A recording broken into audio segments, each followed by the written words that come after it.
so that others are able to watch this later. But for those of you on the call or the video, please feel free to ask questions. Right now we have everybody muted just because there's often feedback that comes through the microphone. We'll unmute people, but you're also welcome to ask questions in the chat, and I actually see there's a couple that are already in there. So early chat questions. Robin is manning our chat function, and we'll get those questions that you type in asked to the group as well, so that we can respond to them. So with that, I will let Dr. Khagram start and talk to you. So thank you so much for joining us. It's a little early here in Phoenix, but not too bad today. It's okay. Thanks so much, Petra. Yeah, we have, as you can see, our coffee. So if you do, or your glass of wine, if it's that time for you, wherever you might be, in true Thunderbird fashion. It's great to connect with all of you, and I don't want to take too much time because the point of this to obviously have dialogue and to engage. I want you to get a sense of who I am, and I want to learn more about each of you and what you're doing with our wonderful chapters around the country and the world. I just would start by saying that, as you know, we've had a series of major transitions, which is, I know, now quite regular here at Thunderbird, but we are feeling increasingly settled in this downtown headquarters. The students, faculty, staff, alumni that's come and visit, which we hope you'll come sooner or later to visit us here, are incredibly excited. The energy in the building is palpable. It was obviously my first opening ceremony, and as you all know, because you experienced it, there's nothing more special than our flag ceremony during our amazing events. We have, as you heard last call, an amazing group of students from around the world. I had an open student town hall yesterday, and they are just so ready to embrace this new chapter of Thunderbird's history. So we're really excited about the new space. I'll come back to in a second all the great designs we're putting together for the permanent building, which is moving rapidly apace, and we're very excited about that evolving. I think I want to start by saying that the big vision for us going forward is to reclaim Thunderbird's historic traditions and best attributes, what made it the vanguard of global leadership, management, business, education, while also leaning into the future. And as many of you have heard, or at least some of you have heard, for me, that means the fourth industrial revolution that we're all involved in. And that's the transformation in physical, biological, and digital technologies, that everything in our lives, from our daily lives to workplaces to industries, is transforming and is only going to increase in pace and intensity. So what we've been hard at work at is thinking about and working on with all the different stakeholders, including many alums, and that's what we want to engage all of you in, is in reinventing Thunderbird while holding on and in many ways reclaiming our traditions, languages, global mindset, all the global aspects of our curriculum, while also leaning into this sort of technological future. And even in the design of the new building, we're trying to instantiate that. First thing I did, even prior to starting full-time, as many of you know, is we instituted a massive reorganization, very large reorganization at Thunderbird. I did a full audit of where we were in terms of organizational structure and capacity, and it was really key to me, sort of clear to me, that we needed to be more fit for purpose and bring in some new folks with additional expertise and skills. We're hard at work now bringing those folks in, and soon you'll be hearing a range of different individuals being announced in leadership positions that are going to help us move into this future. We then proceeded to work on a series of financial models. First time in recent years that we've really been focusing very hard on how do we create a sustainable business model for the school, and we're happy to share more details on that. We spent a lot of time doing analysis. I'm a very big believer in real data and data driving decision making. So we spent a lot of time looking at the data on what are prospective students around the world looking for, and what are employers looking for increasingly from the talent that they're trying to acquire. And we would welcome your thoughts on the latter as well as the former, to the extent that you're engaging with prospective students. But with respect to the latter, we're learning a lot about the kinds of skills, attributes that employers are increasingly looking for. And we also hired a consulting group, KPMG, to do a systematic review, a set of interviews with former and potential employers for Thunderbird graduate students, as well as prospective students. We're bringing all of that data to bear along with the financial model, and as part of that have re-engaged faculty in a large curriculum sort of update. On that, we've already made some big decisions and sort of really started to lead, not only in terms of Thunderbird, but ASU more broadly in terms of the future of sort of global leadership management and business education. One of the big changes we're making is that we are integrating our MGM and MA program. So we're going to be having an MGM program next year, fall 2019. That will be our core and primary program. That MGM program is being flipped on its head in a way. What we're learning from all the employers out there and increasingly students is that practical experience and applied learning is what they're really seeking and needing from potential talent. And so the core of the MGM program is organized around 6 credits of applied learning, as well as punctuated applied learning throughout the program, a set of very sort of Thunderbird-esque courses that many of you took, but in a 21st century way: global strategy, global marketing, global finance, and so forth. And then a series of concentrations and pathways in global business, global affairs, marketing, finance, but also new areas such as sustainability, design, public management, data science, that we're doing in collaboration with our sister schools here at ASU. So we're really excited about the new curriculum that we're developing. We're also going to be launching a new program called the Masters in Global Leadership for those headed to the C-suite or equivalent. That program will be about 12 months long with intensive week to 10-day periods and 6 global hubs around the world. Among the other things we've done is really re-engage our global hubs in Moscow, Tokyo, Geneva, and Dubai. And we're really excited about the work that we're doing with them in terms of recruitment of new students, potential internship and employment opportunities for students, engaging alumni, as well as executive education. So there's been a sort of vast sweep of work that we've been undertaking. If I can bring it all together, the red thread of this is that we're moving from Thunderbird will survive to Thunderbird will thrive. We're moving from the turnaround to the transformation. And everything that we're doing is laying the foundations so that in April 2021, you all will join us, hopefully much sooner than that, but certainly all of you and many, many others. And it's like we had a tribute weekend where we had 1,500 alums from around the world fondly saying farewell to our historic home in Glendale.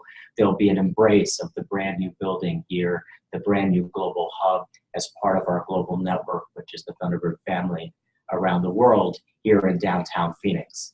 So let me end with that and give you a little sense of the building we're designing and how much progress we're making. And we're moving full steam ahead, and our goal is to open that building, as I said, in April 2021, which, as some of you might know or recall, will be our 75th anniversary. So imagine the 5-story building in the heart of Phoenix, which is now the 5th largest city in the United States and the fastest growing city in the United States, increasingly a global city. And with our presence downtown, will be even more so a global city. This 5-story building, we'll have a grand entrance from the southwest corner, and we'll be able to share more of these designs with you very shortly, and perhaps even in the next call and beyond. You walk into this ground floor, it will be the global hub. It'll be the heart of the Thunderbird sort of global family. As you walk in, it'll be a grand place with a a globe for sure. Perhaps not the historic globe because we're still, that's a very large one and it's very delicate, but something that invokes our global core and our global identity, our global reach. It will be very technologically forward-looking.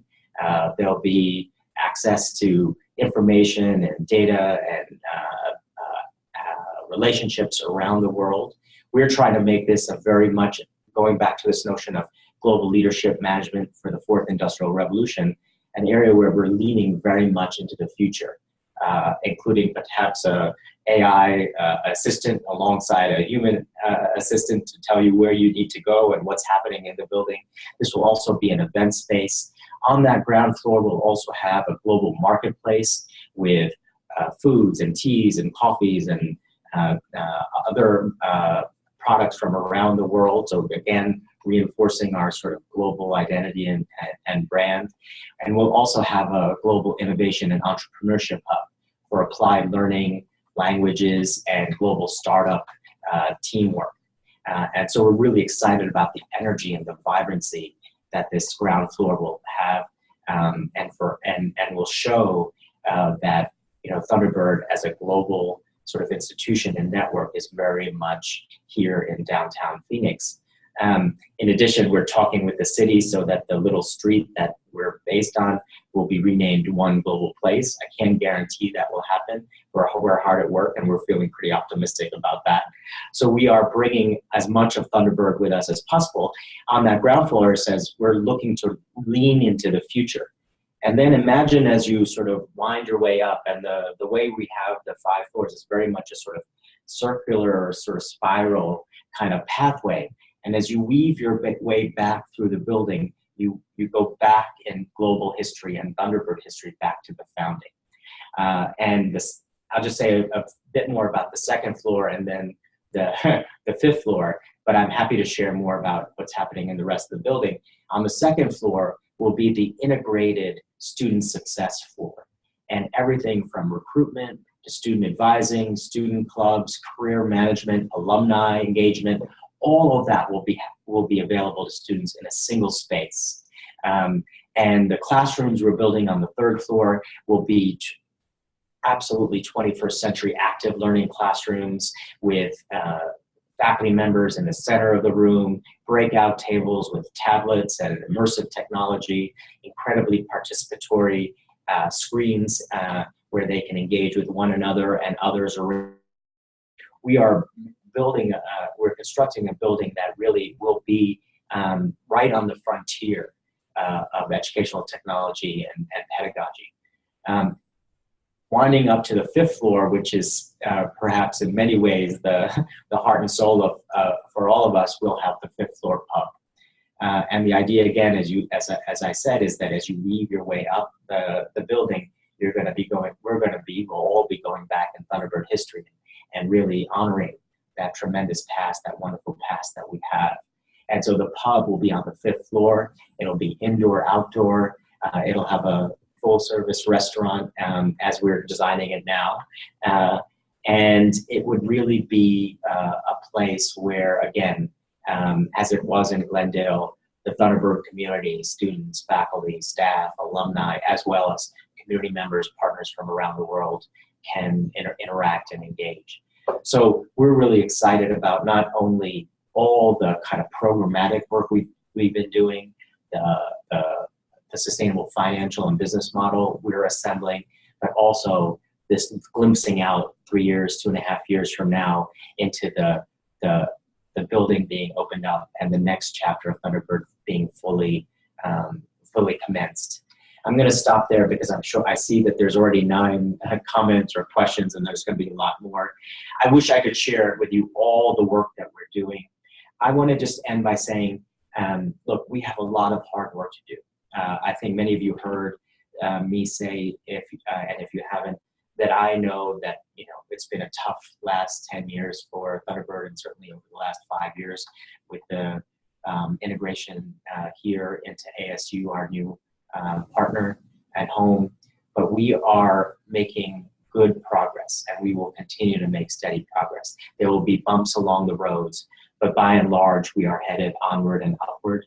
and we are going to reclaim that status that we should always have at Thunderbird, which is to be the vanguard of the vanguard in terms of global leadership, management, business education. So let me stop there, and let's have a great conversation. And thank you for all the work that you do around the world. So Nate had a question. Is the new campus both undergraduate and graduate, or just graduate? The new campus is predominantly graduate. Our undergraduates are at the West Campus, which is actually close to the old Glendale campus, but we're looking to have such that in their senior years, the undergraduates come down and do an applied learning experience at the downtown campus. And then Charles just had some comments. He thinks it's great that it's only an MGM program. Students need to be able to do something when they graduate, not employer-dependent training after the fact, and that leadership is what all companies are designing more of. And he said, great. Well, thank you so much, Charles. We're really excited about that. A couple of quick other additions for those who are interested. As you know, the two other areas that we have four major areas that we're focused on. And I should have mentioned this earlier on. We're looking to have 500 residential graduate students over the next 5 years to hit by 5 years. We're looking to do 2,000 online students, 1,000 undergraduates, and about $30 million in revenue from executive education. I just want to put a pin on the online education. We are combining and restructuring our online program and also launching an undergraduate online program. So we're very excited what we're doing on that front as well. We see our mission increasingly, the core of Thunderbird will always be our graduate program, as well as executive education. But these are really building the undergraduate program because we know that young people today are far more mature and transforming the world at earlier ages than ever before. As a father of an 18-year-old, I see that every day. But also that we want to have a global reach, and increasingly that global reach means being online. And so we're working very hard on that front as well. And I think we can open up, Robin, if you want to unmute people, we can open up for questions. I know sometimes we get an echo, so if it's a problem, we may have to go back to the chat, but we'll go ahead and if you want to unmute yourself, if you have a question you want to answer or ask over the phone or over the video, you're welcome to do that. So I just have 3 questions that just came up, and I can, on project management. Project management is going to be a core part of what we have for the sort of evolved, transformed MGM. And in fact, we're adding additional workshops on project management even this semester for our students. In terms of our rankings, I think, Julie, you were asking about our rankings. Our rankings will be Thunderbird rankings, and we're focused a lot on making sure that we start to reverse the decline we've had, the sort of slow decline we've had on the rankings and go the other direction. And I think there was a third question. I'll ask, how many graduate degrees do you foresee in the future? So our core graduate degree will be an MGM. I should say that part of the MGM is that we're looking to have 2 cohorts of the MGM, a more experienced cohort with 3+ years of experience, on average 5, 6, 7 years of experience, which has been a core part of Thunderbird for a long time. But also we're launching a series of what we call 4+1 co-terminal programs with partner schools around ASU, where, for example, in particular in areas like engineering and design and sustainability and others, where ASU has very, very highly ranked schools and fabulous students.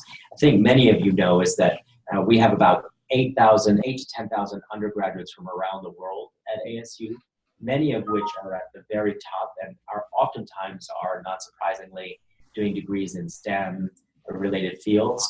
Many of them would like to go on to careers in global leadership and management, global business. And so what we've done is create an MGM for younger students where they do 12 credits with us in their senior year, do an applied learning experience over the summer between their senior year of undergraduate and their first year of their master's program, and then complete the MGM in their first year. So we have a cohort of these 4+1s and then a cohort of more advanced students. So that'd be 2 cohorts of the MGM.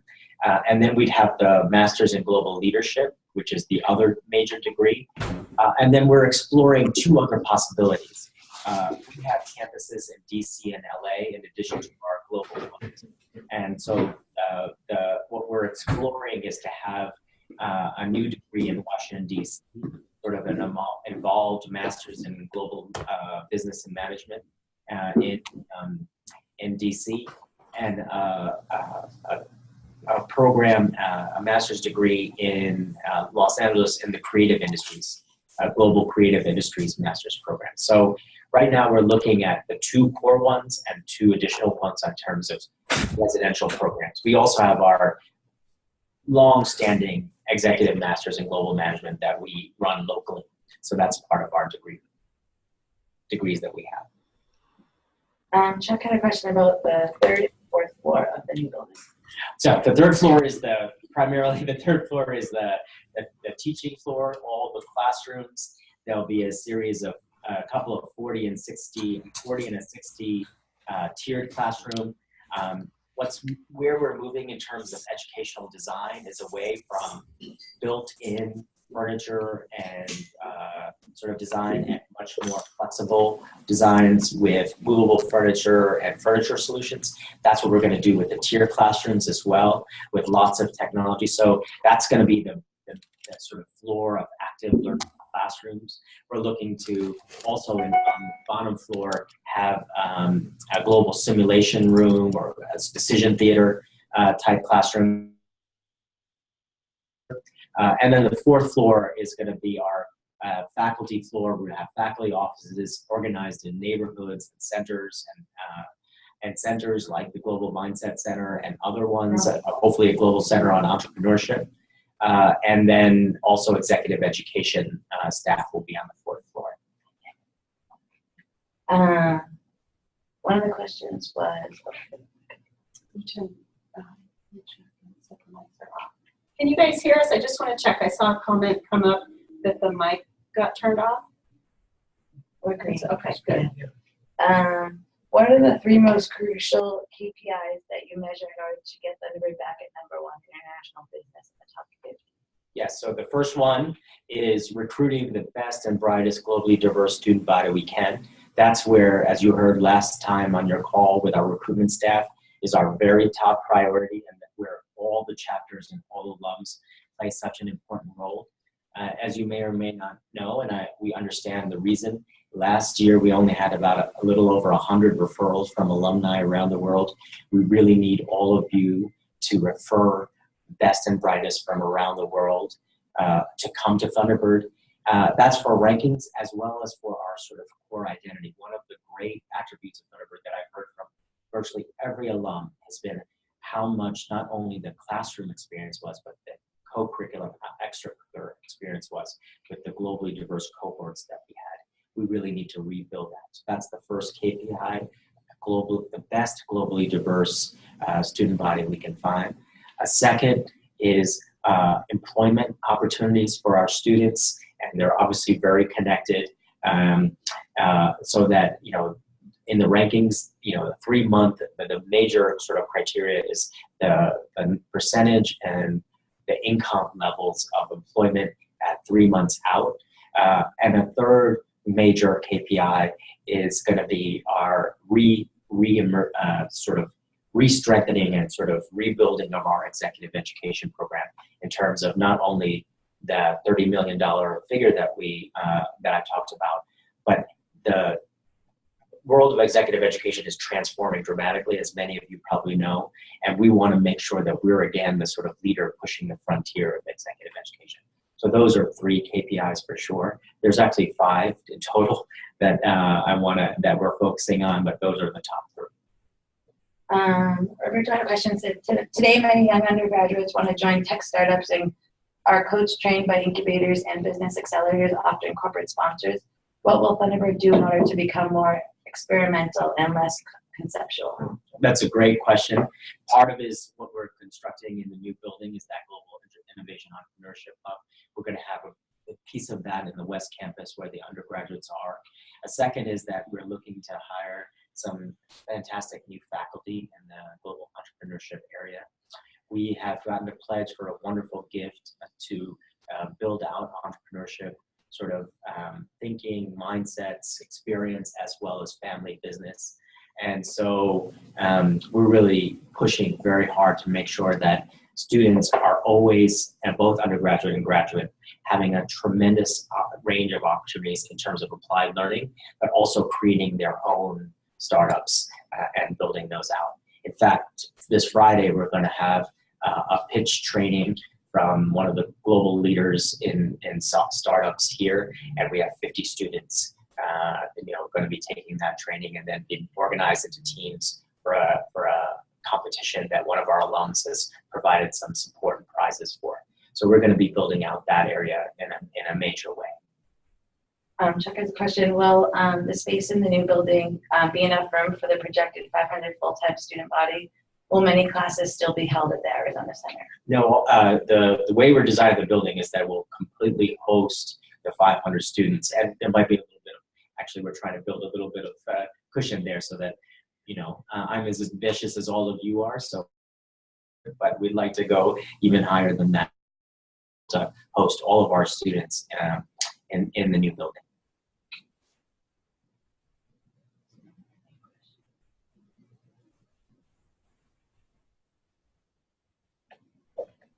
Are you going to emphasize agile management? So in terms of the competencies and skills that we're focusing on, what we've learned increasingly and what you all know from your work out in the real world with employers is that we have to combine sort of 3 sets of skills. One is higher cognitive skills that include agility, complex problem solving, and so forth. And so yes, that's one core set of competencies. A second one is the sort of social mastery competencies, emotional intelligence, and the like. And the third is technical competencies. We need to give our students increasingly some more rigorous training on the technical side, data analysis, data analytics, and so forth. That's the combination of competencies and fluencies we're building into the new program.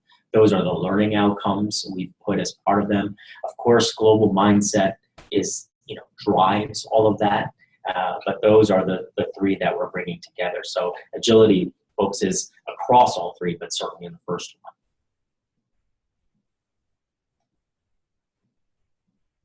Chuck said in the past, I've mentioned a low-cost, alumni-led recruiting plan, one that I used to replace myself 3 times, yet it continues to fall on deaf ears. What other ways will you be bringing alumni to help with recruiting? So I think our colleagues here will know that that's what I've been talking about since pre-day one, and we're 100% on board with alumni driving our recruitment efforts, not the least of which is there's no better, as you know, and I'm sure you've heard us say and other of my colleagues say, sort of sensors for a great T-Bird than a T-Bird alum. So we want to really move that forward. One of the ideas that we would welcome your feedback on is to have regional sort of recruitment groups that really drive recruitment in the regions. As you all know, we used to have tremendous numbers of students from Europe, for example, and Latin America. We've never been incredibly successful in Africa, but we'd like to drive that more. So one idea is to have these regional groups of alums really driving recruitment along with our recruitment staff. A second is that, again, with our global hubs, which are Dubai, Moscow, Tokyo, and Geneva, in those markets, we're really encouraging them to reach out to alums and work with alums to recruit students. But we are all ears, and I am personally all ears on how we can engage you more and have alums really help us drive that recruitment effort. Of those KPIs, of the priorities that we have, I'll say it again, there's no greater, higher priority for me than recruitment. And all of your engagement is incredibly critical. What we've tried to do on the curriculum side and in terms of the staff side here is to enable to get ourselves organized to have the best possible products, so to speak, to sell in the marketplace. We need you to be our sort of global marketing team and ambassadors that you once were, and I know many of you continue to be, and get even more alums to re-engage in the school in terms of recruitment. If I could just add to that, recruitment, while being the very, very top priority, we want to make sure that once we get students here, we get them and support them with the internships and the employment opportunities, because there's a virtuous loop there. As we improve our employment prospects for our graduates, then students, more and more prospective students, see Thunderbird as the place to go, and that helps with rankings as well. So there's a sort of virtuous loop that we want to rebuild with all of you when it comes to from recruitment to employment to rankings. Charles said some current students have mentioned how much they like living in the new downtown situation. As T-Birds can be together, is this going to be an emphasis? This is a key part of Thunderbird many years ago. We're absolutely, and so going back to what we're trying to do with the building, but also there's a parallel project which is a new dormitory that's going to be built not far from our new building. In there, we're trying to secure a large number of rooms for students and in that nearby areas so that they're very close to one another. But part of what we're trying to do with the sort of fifth floor cafeteria during the day, pub during the afternoon and evening, is to create that historic meeting place and connection place in the Thunderbird building. It is true, though, that students are really excited about being downtown, the sort of vibrancy that's here, the range of connections they can make. There are young people in the 21st century, and so there's this range of opportunities here that they didn't have in Glendale, even though Glendale was so wonderful in hosting us. We have to recreate the sort of global village sort of experience that exists in Glendale in an urban way. And so we welcome your thoughts and ideas. We're going to have our first regional night on November 16th that the students are leading. And so that'll be kind of a new first. Obviously, regional nights have been going on for a long time, but doing it here downtown. So we're going to bring a lot of those key traditions of Thunderbird here with us. And so that will also be part of the connective glue, the social fabric of Thunderbird that will not only preserve, but in many ways adapt to our new environment. We have a question about the Global Mindset Institute. Will it come over to downtown? Absolutely. And in fact, at 9 our time, and not very shortly, I'll be speaking with Mansoor Javidan, who's our director of the Global Mindset Institute. And as with everything else, we're talking about what's Global Mindset 2.0 for the 21st century. So be on the lookout for some really exciting things coming from Global Mindset. In terms of our learning outcomes, what we've done is make it even more clear that one of the key learning outcomes for all of our students is global mindset. But we've, the three components, intellectual, social, and psychological. What we've done is to say the intellectual component of global mindset will be a primary learning outcome for our undergraduates. The social component will be a major learning outcome for our MGMs, or our residential graduate students, and then the psychological component for our masters in global leadership. Of course, they're going to get all three, but those are emphasis given where they are, where those students are in their careers. Roberto had a question. Next month, the Paris chapter will be hosting their business forum. And he said, what can you do to have more brain power from faculty to ignite more regional engagement and foster continuous learning? How can we be more effective in using these touch points to influence prospective students? So we would love to do much more of that. In fact, something that Patrick's and Pedro and I have been working on is having more faculty members now going around again. There was a lot of transition that happened over the last 4 years, but faculty, as I said, are re-energized and re-engaged in a major way. We have one of our great faculty members who's going to be going to South Korea shortly to meet with alumni and other stakeholders in South Korea. We'd love to have folks come to Europe. So what you can help us with is the earlier you let us know that there's opportunities for us to engage and to get faculty there, and for us to construct those opportunities, the better. As you know, we're going to have a major event in Penang around sustainable business where some faculty members will be there. And so our goal is to get our faculty out there. Now, I have to say that we have a much smaller faculty than we once did at our heyday. So they're feeling a bit stretched, as we all are. But the goal is to bring in some fabulous new faculty and create even more opportunities and some time and space for our faculty to get out and engage with all of you in terms of thought leadership, learning and engaging, and also continuing sort of education. Yeah, and just to add to that, Roberto, thank you for working with us. Roberto is the chapter leader in Paris who's hosting the business forum with his group. and he's been incredibly flexible with us. We worked with Dr. Khagram, who I know was hoping to be able to go out there for that. But it's worked out, or we're working out for him to, for Dr. Khagram to be able to address the group virtually. And it's, you know, in today's day and age, I think there may also be some options for us to expand on our capabilities of having virtual discussions with faculty, with those of us at the school. And so, you know, as much as we like to get everywhere when we can, because we know those in-person conversations are really important, we are going to look into, you know, having more opportunities to do some of the virtual too, where we can't get everywhere. Yeah, I want to apologize again. I wish I could make it to France for that business meeting, but I am really looking forward to that virtual interaction, and I'll get there as soon as I possibly can. It's exciting what all the chapters around the world and all you are doing in terms of bringing back the vibrancy, and we want to do everything on our part. I want to do everything I can to support that in any way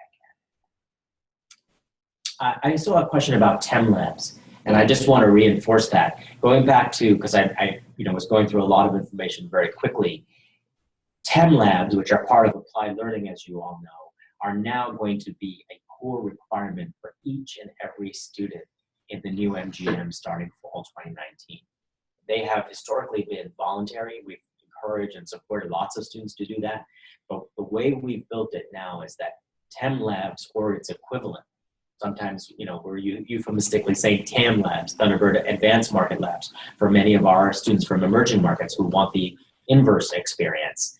We are making that a core requirement. And again, that's pushing us on the frontier, because everything that we hear from employers is that applied learning is absolutely essential. So it's, I completely agree with that question and the comment, and that's why that is now core. And we're really excited about growing and scaling the TEM Lab applied learning model to all of our students in the residential graduate MGM program. Yaman said, for those of us in Asia and MENA, how can we leverage Thunderbird Moscow and Dubai hubs? Sorry, the question. How can we leverage Thunderbird Moscow and Dubai hubs? For Yes, those that for are- those in the Middle East. Well, I mean, we have to make sure that you're connected with our incredible staff. In Dubai, we only have one person, where we're trying to grow that. In Moscow, as you know, we've had a long tradition, and we have a sort of great partner there. And so we just first need to get you all engaged and make sure that they're reaching out more effectively. In fact, that's why for the first time, perhaps ever, but certainly in a long time, we had all the hubs leaders come here. And so they're regularly talking with one another and engaging on how they can, and developing strategies on how they can engage with all of you better. So I'd start off by, we just have to make sure that there's connectivity between those incredible partners we have in the hub offices and the alumni groups in the regions, for sure. And to follow up on that, that meeting just happened recently, and I've had a lot of really great comments from the hub directors that were here. We talked to them a lot about alumni in the chapters, and trust me, you'll be hearing from them and from us soon. We're working to make connections to make sure that there's, you know, better communication and synergies between the hubs and the chapters. So it's a good and very timely question, because that was one big outcome from the meeting that we had and the conversations we had. And in about 10 days time, Sanjeev will be essentially launching the new Tokyo office and presence with a major address there, which I believe will be webcast. We should check with I and get that out to the chapter leaders, because I believe that's the plan. But that's in our new office facility in Tokyo. So another great hub location for y'all to connect with. What else we have? Chuck just said an FYI, the Thunderbird Old Boys Rugby Club will be going on their Benelux tour. So, and the chapters are engaged. They'll be having chapter events while they're over there in October 5th is when they And I know a number of the chapters are hosting the group, so it's great to see the connections and how, you know, the chapters are able to kind of host visiting groups, whether it's alumni or faculty or staff. So thank you all, and we're looking forward to getting some pictures and featuring it in the next newsletter, Chuck.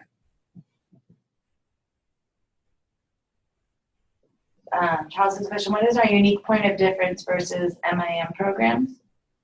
Well, so MIMs, as you know, Charles, are mostly now historically existed in Europe. We were one of the few MIMs at Thunderbird.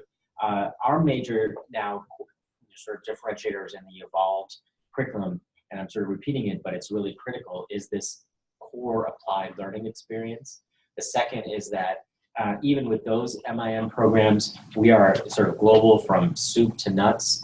A third is this combination of the competencies and fluencies we're focusing on, the advanced cognitive ones that I mentioned, the social mastery, emotional intelligence, global mindset, and technical skills that we're trying to foster in our students. And then the third, which is so critical, is again, having that incredible globally diverse student body, that even though many MIM programs that still exist, no one historically had the range of students that we've had. There's a few, but not most. And what we need to do is make sure that we have that again. And that's why recruitment is so critical. Dominic had a question. Are there plans to make alumni chapters stronger for recruiting new students, structure, financial support, and tools?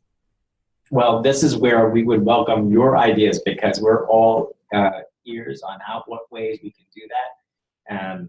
We've had, and I've learned from the team, everything from competitions to rural tours and all sorts of great things, that ideas and activities on this. We want to try to invent a new way of doing this, as well as build on the best of the past.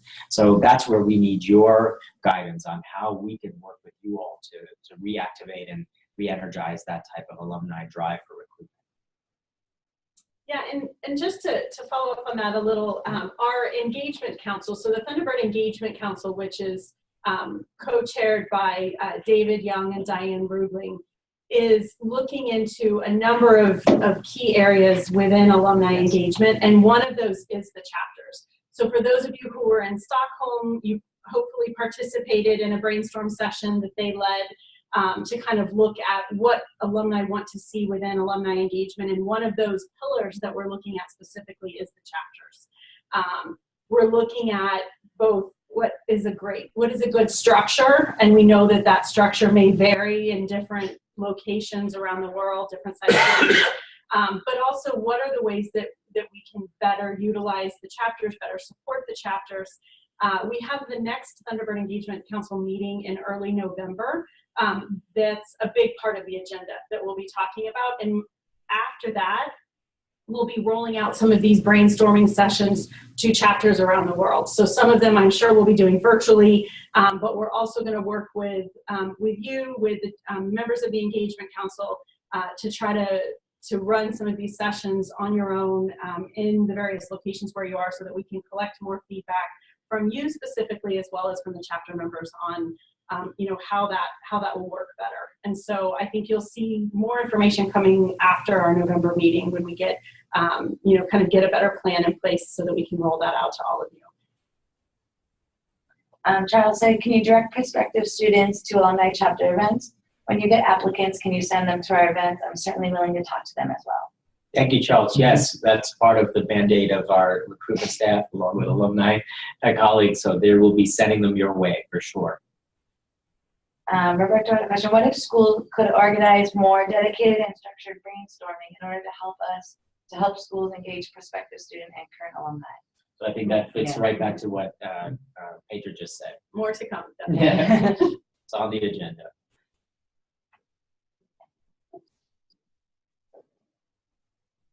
Well, thank you all for participating.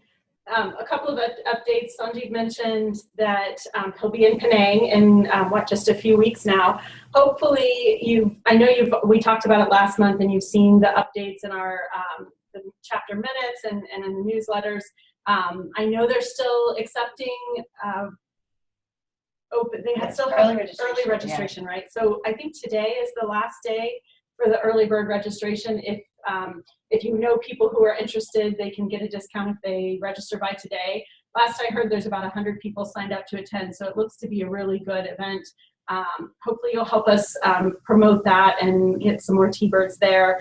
We, just after that, as Roberto mentioned, October 25th is the Paris Business Forum. So those of you who are in Europe, hopefully can make a quick stop to Paris. There's definitely no better place to meet up and network with alumni, and they've got a great event shaping up. We'll get more information out to you as well shortly. I know there's a website that's about to come up and the registration will open soon.